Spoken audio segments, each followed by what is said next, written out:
Historical fiction. A very famous quote that I'm sure a lot of you are familiar with: those who cannot remember the past are condemned to repeat it. Why do we learn history? Well, many historians would say is that we can learn a lot about ourselves today about um, um, in contrast to what was done yesterday, or how people acted in past wars, and how we can be better actors in wars in the future, or how to avoid war altogether. It's a story of humanity, a mirror that we can look at about who we are and who we came from, where we came from. But it's a very poignant quote, I think, and especially for the literature that we read this for historical fiction on the Holocaust, I think it says a lot. We learn a lot about humanity by learning about the past. So, what exactly is historical fiction? It's an imaginative narrative grounded in facts in the past, a realistic reflection of life in the past. So, what's important to remember is the facts of history are a framework which the author imaginatively comes up with drama to fill these facts with. They know about the Holocaust, they know about what happened in the Holocaust, and what they're going to do is they get characters and put them in situations that they know were emblematic of that period of time, and imaginatively, create this world, and characters that we are drawn to, and events that we um, that impact us emotionally. But it's a blend of history and fiction. Plot and theme. So, as I said, it's based on authentic facts that are subordinate to the story itself. So, the imaginative element is more important than everything be factual. Did the characters actually exist that are being mentioned in the books? I have You have no idea. In To Hope and Back Again, with the Journey of the St. Louis, yes, those characters actually existed, and that's a real mesh of fact and fiction, to the point where it's bordering on nonfiction. So, but in Jane Yolen's novel, no, I mean there could have been a Chaya that lived in a concentration camp. I think that concentration camp was in Poland. So, I mean, factually, there's a little bit of mess up there because the death camps and concentration camps weren't usually in the same place. But I mean, that's part of the author's job, is that it has to be a plausible, probable situation. That the characters and the setting need to have verisimilitude. So it has to be historically accurate. The fact that Chaya ends up in a concentration camp that's also a labor camp, um, and there weren't a lot of those, and it doesn't say whether it's Auschwitz or Dachau or any, it's not really specific enough that I can say it's inaccurate. It's ambiguous that I can't say it's accurate. If she had said, it was Dachau, I would say there were no death camps in Dachau, so that's inaccurate, but she doesn't. So, often authors will dwell on the ambiguous side so the history can at least appear to be completely factual. The theme often reflected on both the larger historical setting conflict and in individuals, the characters' conflict. So it's the historical setting shapes the characters. The setting is very important. It needs to be just as much of value as the characters. It should be consistent with historical evidence, must remain within the limits of the chosen historical background. Nobody can be using cell phones. There cannot be anachronisms in the past. Something like that would be more like steampunk if they suddenly had these inventions in the past or something. And one could argue in the Jane Yolen novel, it's actually a blend, or they use a time slip, so it's getting a little bit into the fantastic there. But she interweaves it quite well.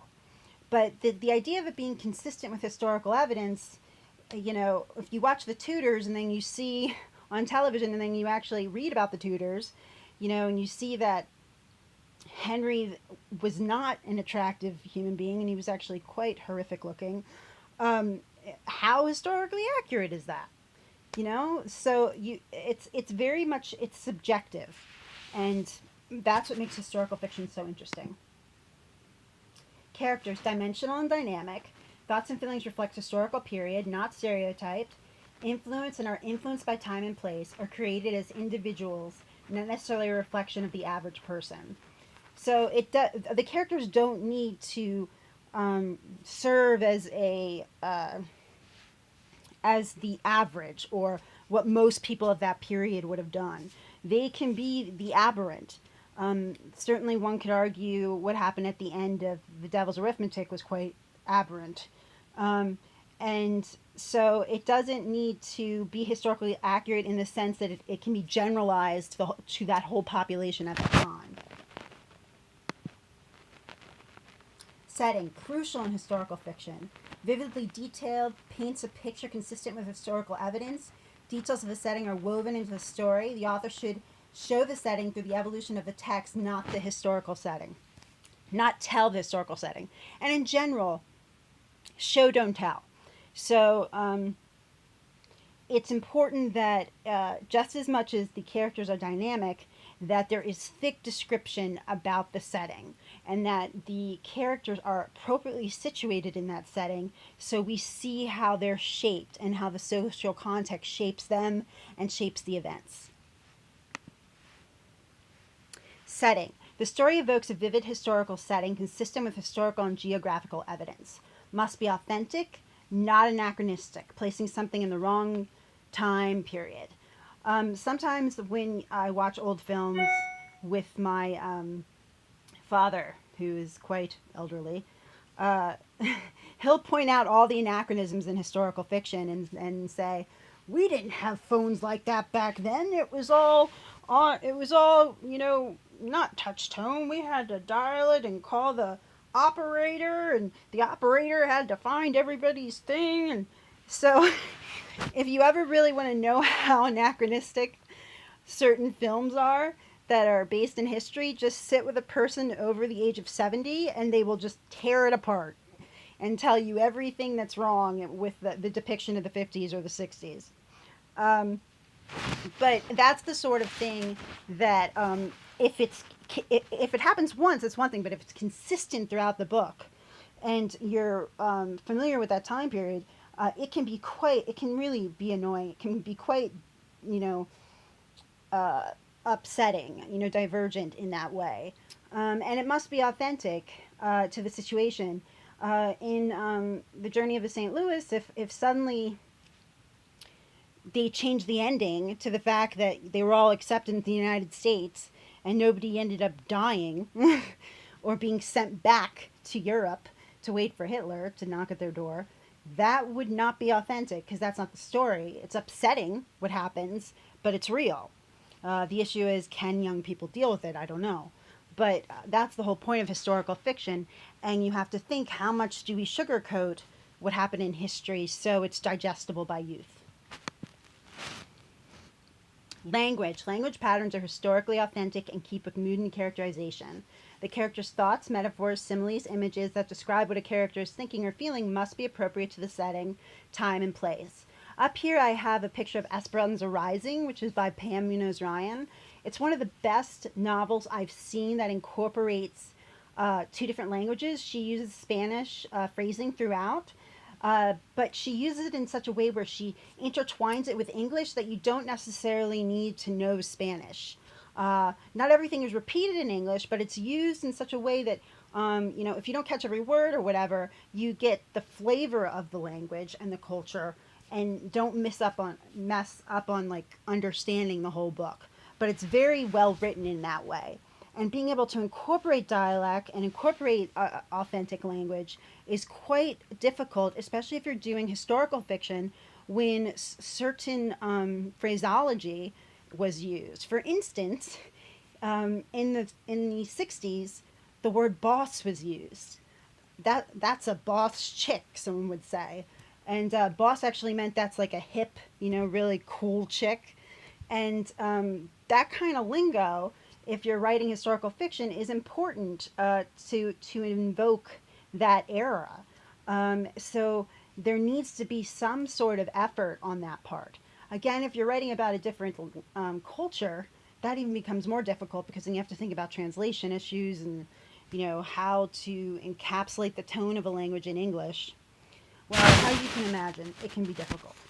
But at the same time, uh, if you're writing about a language, let's say it's Germany, and someone sneezes, would they say "bless you" or "Gesundheit"? Gesundheit's German, obviously.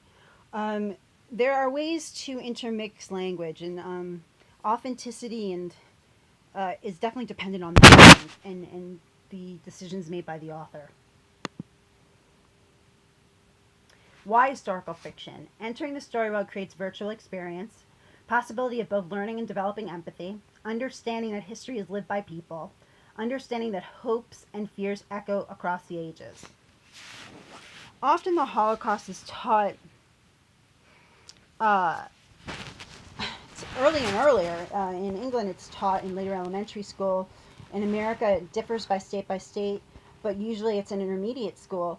And what's the difference between reading it in a novel and reading about it in history class?